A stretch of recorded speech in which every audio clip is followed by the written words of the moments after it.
Pourquoi est-ce que Michael Jordan est considéré par beaucoup comme le GOAT? À votre avis, pourquoi tant de gens, tant de fans se sont en majorité vite d'accord pour dire que ce joueur est le plus grand à avoir foulé les parquets? Bon, déjà, si on jette un œil au palmarès, 14 fois All-Star et 10 fois All-NBA First Team, 2 fois vainqueur du Slam Dunk Contest, 9 fois All-Defensive First Team, 5 fois MVP, et la liste, elle est encore longue. Je pourrais aussi parler de son impact culturel ou de comment il a hissé son sport plus haut que jamais, mais non. Pour moi, si énormément de personnes se mettent d'accord pour dire que The Ernest est le GOAT, c'est avant tout pour ses 6 titres. Les 6 fois où il a été champion NBA.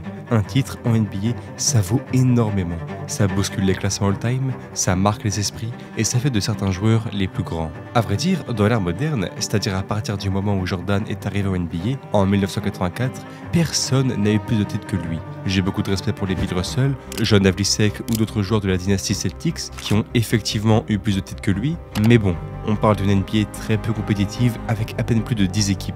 Alors voilà pourquoi la légende des Bulls est tant respectée. 6 titres en 6 finales, un sans faute et une preuve que dès que se montre un soupçon de compétition, personne ne peut le tenir. Et quand il prend sa retraite en 2003, ce record semble imbattable. Et pourtant, ce record ne tiendra que 4 ans, 4 minuscules années avant qu'un révolutionnaire réussisse à le battre, avec 7 titres en 7 finales, un autre sans faute avec un titre de plus. Car dans cet effectif des Spurs de 2007, il y a bien un joueur qui a surpassé la légende. Alors non, c'est pas Tim Duncan, aujourd'hui largement considéré top 10 all-time, c'est pas Tony Parker non plus, un des meilleurs joueurs européens de tous les temps, c'est pas Ginobili, non. Vous vous attendiez peut-être à un monstre, à un franchise player ultra charismatique, un de ces joueurs générationnels comme on en voit un par génération, mais absolument pas. En réalité, c'est lui, Robert Torrey. 3 points de moyenne sur la saison, et si vous vous dites qu'il est en fin de carrière, bah en carrière, c'est pas tellement mieux. C'est 7 points et 4 rebonds de moyenne. En fait, ce joueur, c'est pas du tout un All-Star, pas du tout un monstre sur les terrains, ce n'est qu'un ailier fort, pas beaucoup plus talentueux que les autres, qui a principalement construit sa carrière sur le banc. Mais alors, la question que beaucoup doivent se poser, c'est comment? Comment un joueur comme ça, qui n'a sur le terrain rien de plus que les autres, a pu être le seul à faire mieux que Michael Jordan? Comment a-t-il fait? Eh bien cette question, c'est la raison pour laquelle je fais cette vidéo.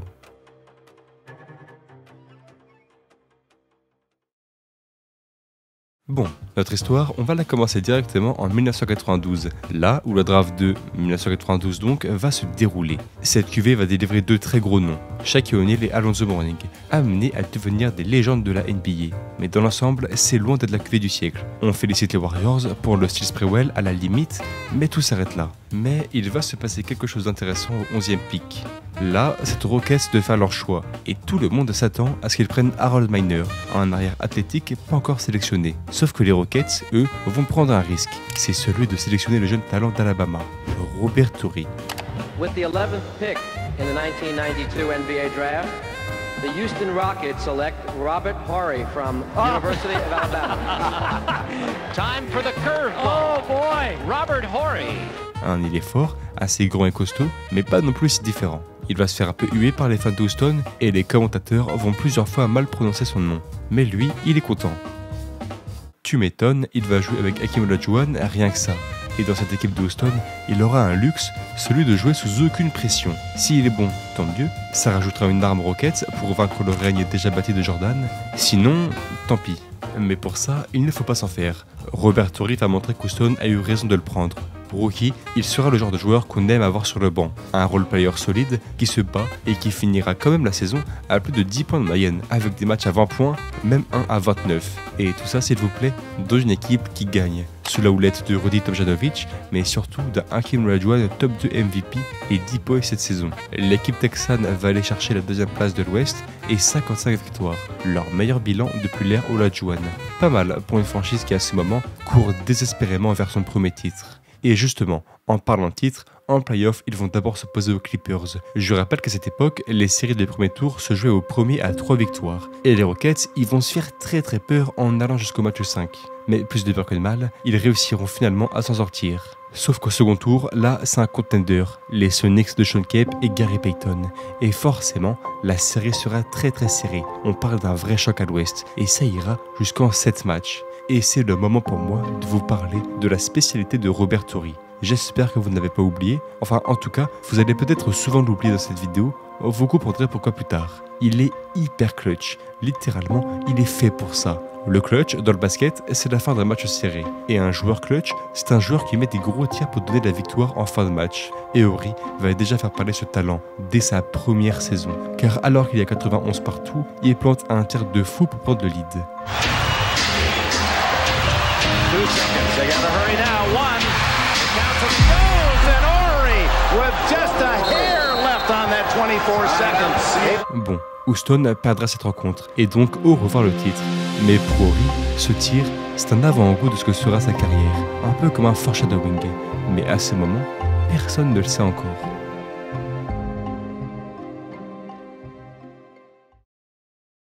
La saison suivante, tremblement de terre en NBA. Michael Jordan annonce la retraite sportive. Lui qui a gagné les 3 derniers titres, c'est l'occasion parfaite pour les Rockets d'aller chercher leur premier. Et cette saison, ils seront vraiment excellents. Mais surtout Hakeem Olajuwon, qui en plus d'être MVP, sort une saison de malade. On parle de 27 points, 12 rebonds et presque 4 comptes de moyenne, avec des matchs incroyables et un vrai impact collectif. Cette année, les Rockets sont deuxième de conférence avec 58 victoires. Il sera également D-Boy. Bon, la saison est incroyable, surtout que derrière lui, les autres joueurs font aussi du bon boulot. Maxwell, Kenny Smith, Mario Elie et même Robert Horry évidemment, avec ses 9 points de moyenne et son apport défensif. D'ailleurs, petite anecdote, il ne va passer à rien d'être échangé aux Pistons. En fait, le trade il était officiel, mais a dû être annulé à cause d'un souci de santé de Sean Elliott. Pour ce qui est des playoffs au premier tour, les Blazers de Clyde Drexler ne pourront absolument rien faire, notamment grâce à Olajuwon et ses 34 points et 11 rebonds de moyenne. Au second tour, c'est les Suns et c'est exactement pareil. Le duel Barkley-Olajuwon est épique, mais c'est The Drip qui l'emporte en 7 matchs, après avoir été mené 2-0 avec cette fois 28 points et 14 rebonds de moyenne. Allez, les finales de conférence maintenant, et là, le Jazz de Karl Malone et John Stockton, qui ne sont pas du tout favoris et vont effectivement se faire bousiller en 5 petits matchs par Olajuwon, qui leur en met 28 par match. Puis après ça, c'est le dernier step avant la gloire, avant la folie du titre. Et pour ça, c'est les Knicks qu'il faudra passer. Forcément, la série est hype, car face à Olajuwon, c'est Patty Wing, et c'est donc 2 des meilleurs pivots all-time qui vont s'affronter. La finale sera tout simplement incroyable, chaque match se jouera à moins de 10 points, l'ambiance est irrespirable, et après avoir été mené 3-2, Olajuwon sort 55 points en 2 matchs, pour qu'après un match Z légendaire, les Houston Rockets remportent le premier titre de leur histoire. Houston Rockets are the 1993-94 NBA champions. Robert Horry, lui, il sait pas trop faire marquer. Il finira pas mal de matchs, plantera des tirs parfois pour confirmer la victoire, mais on est loin de game winner. Il sera surtout reconnu pour sa défense. Charles Barkley, Charles Oakley, Anthony Mason, ils vont tous goûter à son envie. Bon, au final, il est un soldat de l'ombre, un joueur apprécié des fans de sa franchise, mais qui passe un peu sous les radars du reste du monde. En réalité, le monde parle de Hakeem Olajuwon, et c'est normal. Quand un MVP, un D-Boy, une run légendaire et un MVP des finales la même année, c'est juste légendaire. Mais le principal est là, ça fait 1 au compteur pour Robert Horry. On poursuit notre histoire, cette fois pour la saison 1995. Jordan n'est toujours pas là, le feu est toujours vert pour une équipe des Rockets qui a soif de back-to-back. Et histoire de se donner toutes les chances possibles, ils vont pas plaisanter avec le recrutement, en accueillant un certain Clyde Drexler, une véritable légende de la NBA et un des visages des années 80 et 90. Ceci dit, la saison régulière ne sera pas du tout énorme, ils finiront 16e de l'Ouest, et des équipes comme les Spurs, les Suns, le Jazz ou les Sonics semblent beaucoup plus crédibles pour aller chercher le titre. Et pourtant, ce qu'ils vont faire en playoff sera totalement légendaire. Une run de playoff incroyable, bien aidé par un Olajuwon à 33 points et un tir au bon de moyenne sur toute la campagne, et j'espère que vous réalisez la dinguerie que je viens de dire, mais aussi par un autre héros, Robert Horry. Pendant les 2 premiers tours contre le Jazz et les Suns, respectivement 3e et 2e de l'Ouest, il va être bon, mais assez discret. Malgré toujours quelques étincelles en fin de match, c'est surtout Mario Elie qui se fera remarquer à côté d'Olajuwon avec l'action la plus légendaire de sa carrière, The Kiss of Death. Mais c'est en finale de conférence que la légende va commencer pour Horry. Là, en face, c'est les Spurs, meilleure équipe de toute la NBA, menée par l'amiral David Robinson. Et les Rockets sont pas du tout favoris. Le match 1, pourtant, est très serré. À 24 secondes de la fin, il y a 93-92 pour San Antonio. Le problème, c'est qu'offensivement, les Rockets n'arrivent à rien. Chaque joueur est parfaitement défendu et la balle tombe dans les mains de Horry. 10 secondes sur l'horloge est le moment de tuer le match.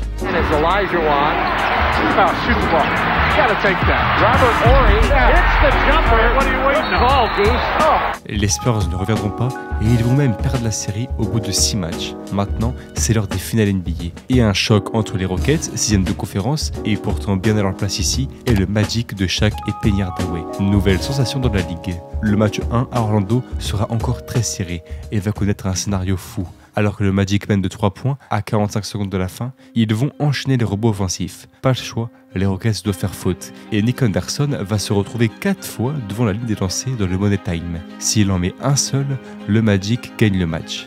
Mais bon, vous sentez venir le truc, il va tous les rater, ce qui lui vaudra d'ailleurs le surnom Nick the Brick, et les Rockets grattent la victoire en prolongation, avec ce shoot fou de Kenny Smith. Bon, entre Mario Elie, Kenny Smith et Robert Horry, c'est peut-être l'une des campagnes de playoff les plus clutch de l'histoire.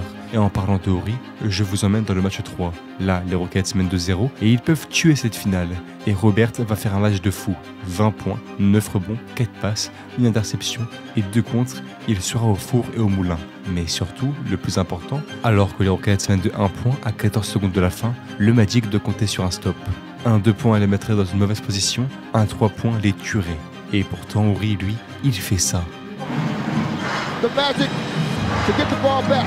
Horry, three-pointer. Buries it! Robert Horry from downtown! La finale est finie. Le match d'après, les Rockets mettent un terme à cette légendaire campagne de playoff et remportent le 2e titre de leur histoire. Hakeem Olajuwon, lui, prend le MVP des finales. Horry, lui, a commencé sa légende, celle d'un joueur ultra clutch, prêt à tuer n'importe quel match. Big Shot Rob.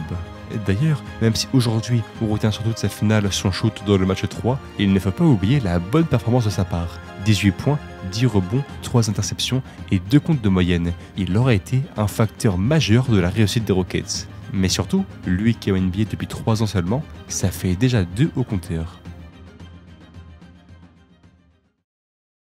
Après ces 2 titres, Robert Horry sera assez critiqué en 1996, notamment car beaucoup disent de lui qu'il ne progresse pas assez offensivement. Ça lui vaudra de se faire échanger aux Suns dans un gros trade impliquant la légende Charles Barkley. Et alors, ce séjour dans l'Arizona, il sera comment? Alors, je vais vous faire un résumé très rapide, parce que de toute façon, il n'en mérite pas plus. Il jouera avec eux une minuscule saison, et son highlight, ça sera de jeter une serviette sur Danny Ainge, son coach.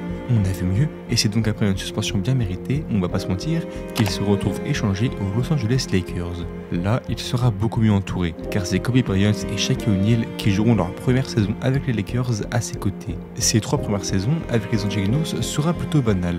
Du Robert Horry en gros, un joueur que tu mets dans ton banc, qui met ses 7-8 points par match et donne de l'énergie en défense. Un joueur sans trop de lumière, mais ô combien important dans un effectif. Mais ça, c'est pour cette première année, comme j'ai dit. Car après ça, Jerry West va assurer pour transformer cette équipe en contender. Et déjà, c'est Phil Jackson qui prend le coaching, l'illustre entraîneur des Bulls de Jordan. Ensuite, les Lakers sont entourés de plein de role-players importants.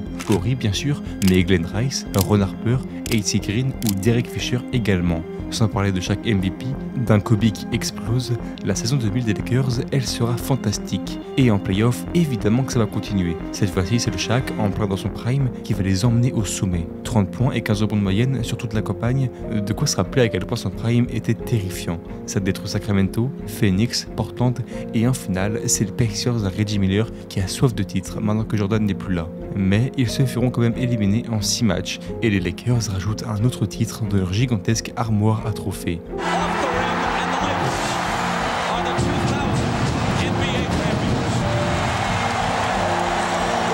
Horry aura été assez discret, mais il faut quand même mettre en valeur sa campagne, où en plus d'avoir été un valeureux soldat en défense, il aura marqué 17 points dans le match 4 des finales pour permettre aux Lakers de prendre le large 3-1.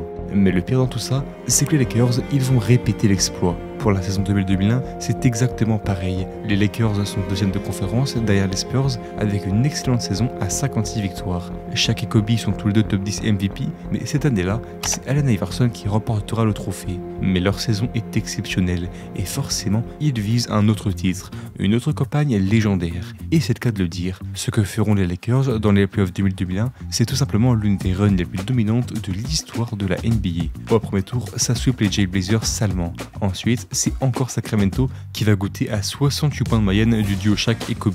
Puis après, c'est les Spurs de Tim Duncan, qui sont pourtant à ce moment la meilleure équipe en NBA, qui vont goûter à 60 points combinés du duo et même une très belle série de Derek Fisher, pour eux aussi se faire sweep 4-0 à la surprise du monde. Mais ce qui est fait, les Lakers sont en finale pour la deuxième fois de suite, et ils viennent de sweep toute leur conférence, ce qui n'avait jamais été fait à ce moment. En finale, ce sont les Sixers du MVP Allen Iverson, qui a porté cet effectif toute la saison jusqu'au sommet. Le duel entre Kobe et Iverson est évidemment très hype, mais tout seul, Iverson ne peut rien faire face à l'équipe californienne, et c'est donc en seulement 5 matchs que la série prend fin, et que les Lakers valident un deuxième titre de suite. And the Los Angeles Lakers will make it a second straight NBA crown. Et là, peut-être que certains se disent que je vais trop vite. On vient quand même de voir un back-to-back en quelques minutes. Mais sous le prisme de Robert Torrey, c'est comme ça que ça se passe. On parle d'un joueur extrêmement discret dans les moments les moins importants et crucial quand ça compte. Et ça, il l'a encore montré en finale, avec un tir de fou pour permettre aux Lakers de prendre l'avantage 2-1 à moins de 10 minutes de la fin. The ball out of Kobe Bryant's hands, but Robert Horry hits from downtown and that has something to say to fans. En gros, un joueur qui commence rarement le match, mais qui le finit très souvent. La définition du mot clutch. Et à ce stade, donc, un quadruple champion NBA. L'accomplissement est déjà légendaire, mais me croyez-vous si je vous dis que les moments les plus légendaires de sa carrière ne sont pas encore là? Sinon, laissez-moi directement vous emmener dans les playoffs 2001-2002.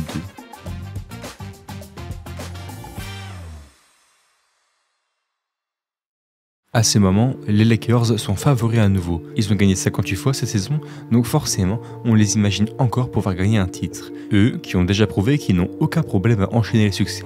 Mais ça, c'est en apparence. Même si collectivement tout va bien, les embrouilles entre Shaq et Kobe sèment le doute, et les Lakers semblent plus vulnérables que précédemment. Le titre, évidemment, est toujours dans le viseur, d'autant plus que là, ça sera un free-pit, chose que seuls les Celtics et les Bulls ont pu faire dans l'histoire, mais en sont-ils toujours capables?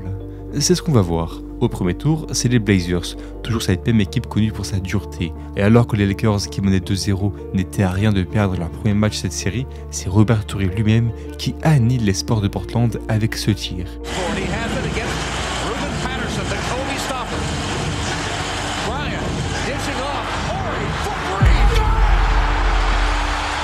Et il qualifie donc les siens en demi-finale de conférence. Là-bas, c'est les Spurs, encore meilleure équipe en NBA avec encore Tim Duncan et un Tony Parker rookie. Mais Kobe va les détruire et c'est en 6 matchs que cette série s'arrête. Mais le vrai problème commence en finale de conférence, avec les Sacramento Kings. Certes, ça fait 2 fois que les Lakers les éliminent, mais là, ils sont plus forts que jamais. Le deuxième de conférence, ils profitent d'un excellent roster avec Chris Webber, Peja Stojakovic, Mac Bibby, Vlade Divac et même le beau coaching de Rick Adelman. Et ce qui devait se passer se passe, au bout de 3 matchs, les Kings mènent 2-1. Et le match 4 est donc décisif. Pour ceux qui ne suivent pas la NBA, un match 4, c'est toujours très spécial en playoff. C'est même l'un des matchs les plus décisifs, car si l'équipe qui mène 2-1 gagne, elle explose ses chances de remporter la série. Tandis que si l'équipe qui est menée 2-1 perd, là c'est la catastrophe, et seul un exploit peut rattraper ça. En gros, ce que je vais vous faire comprendre, c'est que les Lakers n'ont pas le droit à l'erreur. Et pourtant, après un match hyper disputé,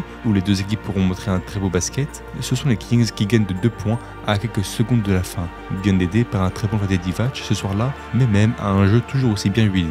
Alors temps mort, l'action qui suit est d'une importance capitale pour LA. Elle peut les sauver comme les condamner. Alors Kobe dirige la balle, il tente un tir compliqué qui ne rentre pas, Shaq se démène au rebond, mais il échoue.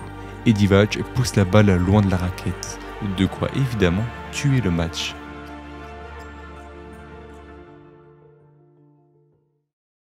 Pas de chance pour lui, cette balle, il l'a fait tomber dans les mains de Big Shot Rob, lui qui a déjà prouvé qu'il pouvait tuer des matchs, confirmer l'excellence et faire gagner des titres. Ce genre de moment est fait pour lui. S'il finit le match, ce n'est pas pour rien. Il est bâti exactement pour ce genre de match. Et il décide de montrer que ce surnom ne lui a pas été attribué au hasard. Et plante l'un des plus grands tirs de l'histoire de la NBA.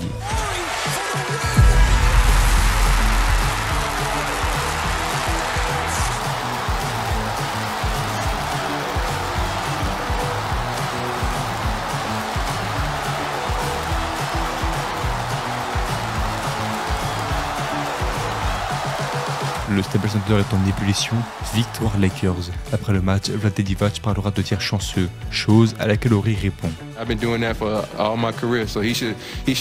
Et ce tir prend d'autant plus d'importance que par la victoire en 7 matchs des Lakers. Bon, ça reste une série très controversée, mais ça qualifie quand même Los Angeles en finale NBA.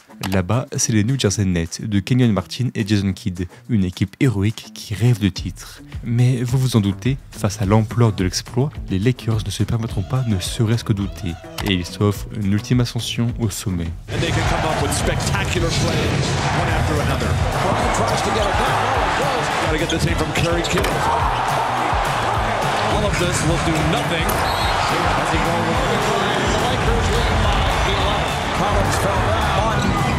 Shot clock down to 1. Bryant, yes! The Los Angeles Lakers have made it 3 straight NBA championships.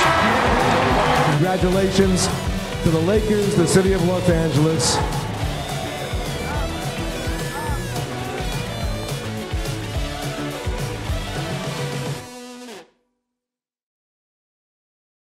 Là, ça fait donc 5 bagues pour Robert Horry. Il égale des joueurs comme Dennis Rodman ou Magic Johnson. L'accomplissement est énorme. Mais il en manque encore pour surpasser la légende, Jordan, qui vient d'ailleurs de prendre sa 2e et dernière retraite après une saison au Wizards.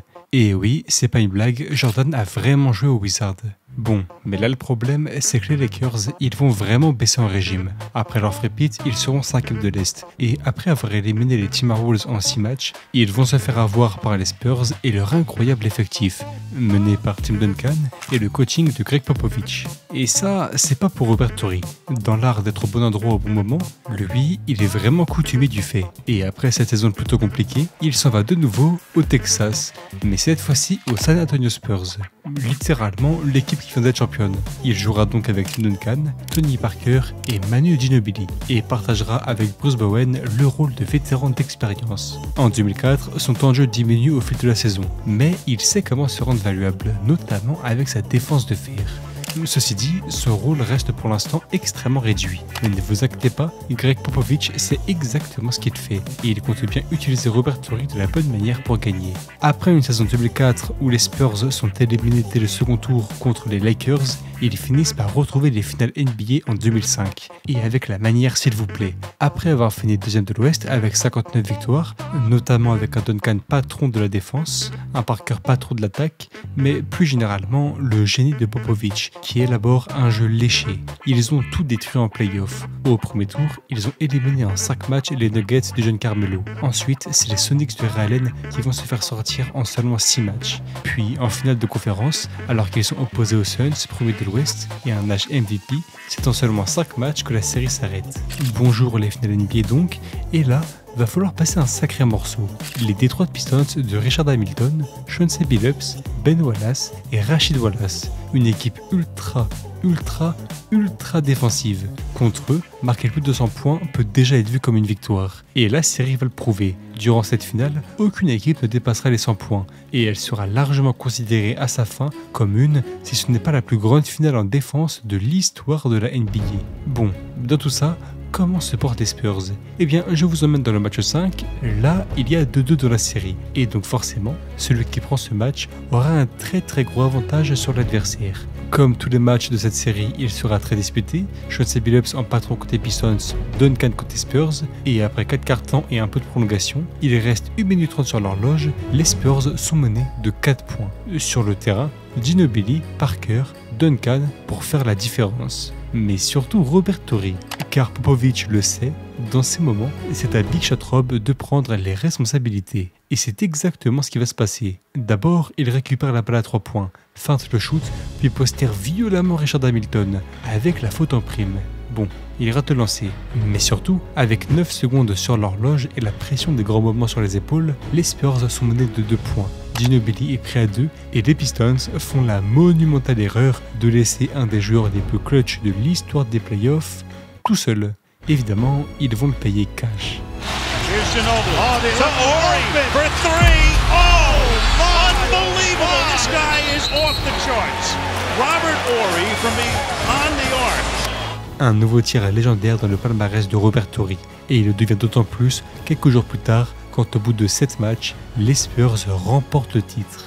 Le 16e pour Horry qui égale alors Michael Jordan et se confirme comme un des joueurs les plus clutch all-time. Et on s'approche maintenant à grande vitesse de la fin de cette vidéo. Je vous emmène en 2007, l'avant-dernière année de sa carrière. Et le rôle d'Horry ne change évidemment pas. On attend de lui de l'expérience, du calme, mais surtout du clutch. Et pour lui, cette saison 2007 est très importante. Il ne lui reste plus que 2 années avant la fin de son contrat, après lesquelles, vu son âge et son niveau, il devra très probablement prendre sa retraite. Et ces 2 années, c'est l'occasion pour lui de tenter de surpasser Jordan et prendre un 7e titre. Ce qui ferait de lui le joueur le plus bagué de l'ère moderne. La question que vous pouvez vous poser, c'est est-ce que les Spurs ont les armes pour ça? Je vous rassure, ils les ont totalement. En 2016, les Spurs, ils ont la même base, avec le trio Duncan, Parker, Ginobili, un Bruce Bowen toujours aussi précieux, et même s'ils ont perdu en demi-finale contre les Mavericks, ça ne change rien à leur objectif. En 2007, ils ont toujours ce jeu si huilé, qui fait honneur au basket défensif, mais également très collectif des années 2000. Et ils finiront 3e de la conférence Ouest avec 58 victoires. Évidemment, ils sont favoris, et on va pas perdre de temps et tout de suite se plonger de leur conquête.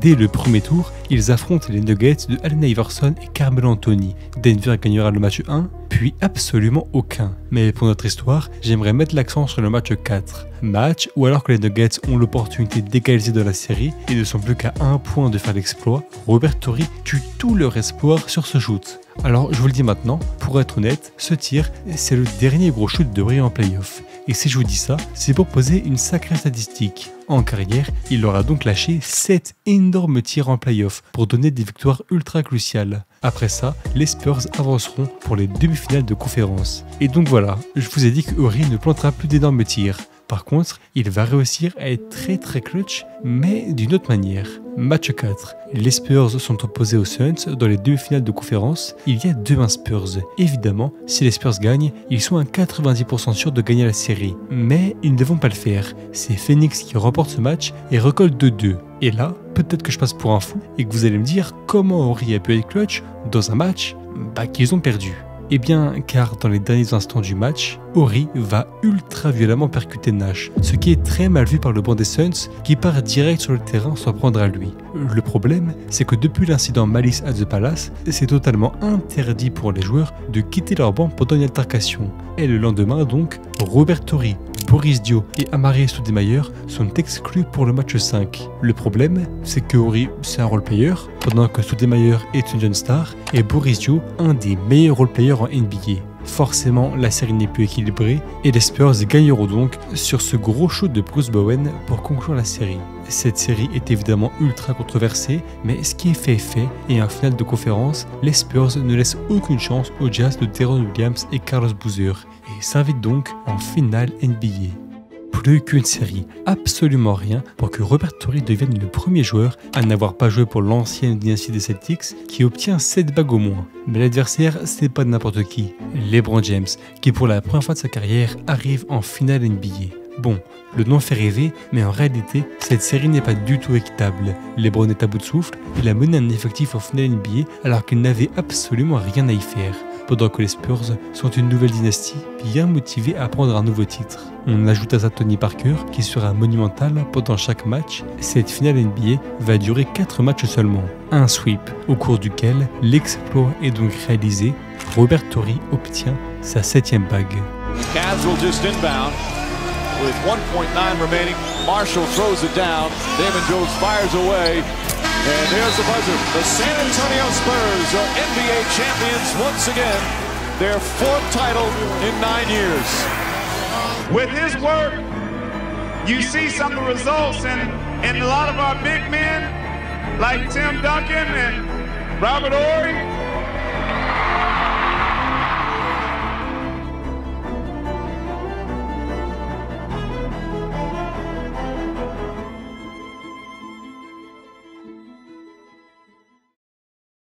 Et voilà, on peut donc conclure cette vidéo. Robert Horry prendra sa retraite 1 an plus tard, alors non, pour lui il n'y aura pas de foule acclamant sa carrière, il n'y aura pas de paillettes, il ne sera pas Hall of Fame, il n'a jamais été All-Star, en fait il est clairement un joueur de l'ombre. Vous l'avez compris, un role-player. Mais quel role-player? pour finir cette vidéo et vous remercier d'avoir regardé la vidéo jusqu'au bout, on va finir par des faits impressionnants et méconnus sur lui. Bon, déjà, il a 7 titres, mais en plus, il n'a absolument jamais raté les playoffs. Impressionnant. Eh bien, ça l'est d'autant plus quand on sait qu'il n'a jamais perdu un premier tour non plus. Il est également un des très rares joueurs NBA à avoir gagné des titres dans 3 équipes différentes. À sa retraite, il avait le record de 3 points en finale NBA avec 56 et il est même le premier joueur de l'histoire de la NBA à avoir 100 contres, 100 interceptions et 103 points sur une saison. Mais ce que je préfère, c'est ce qu'on appelle l'échelle Horry. Et littéralement, la NBA note les actions clutch de 1 à 5 Horry. Par exemple, il n'y a pas longtemps, Jaden Ivey a fait ça. Bon, bah ça, c'est du 3 sur 5 sur l'échelle Horry. Et je vous montre à l'écran, l'échelle Horry, c'est vraiment sérieux. Dès qu'un joueur sort une action clutch, il y a droit. De quoi se rappeler que Horry est très clairement l'un des joueurs les plus clutch de l'histoire de la NBA. Au final, ce qu'il faut retenir de cette vidéo, c'est que certes, Robert Horry n'a jamais eu de stats phénoménales, il n'a jamais été un leader, mais ça ne lui a pas empêché de marquer les esprits à sa manière et d'aller chercher 7 bagues de champion. Il est sûrement avec Steve Kerr le plus grand role-player de l'histoire de la NBA, le joueur de l'ombre avec le plus d'impact. Car même si beaucoup s'accordent à dire que c'est un joueur chanceux, toujours au bon endroit au bon moment, la vérité est que beaucoup de ses titres n'auraient pas été possibles sans lui. Car il l'a compris, le basket reste un sport et il a su utiliser cet incroyable sang-froid au service de sa carrière. Alors certes, ce n'est pas un franchise player, pas le visage de son époque, mais par contre, pour une des carrières les plus victorieuses et clutch de l'histoire, on peut le dire, il est clairement une légende de la NBA.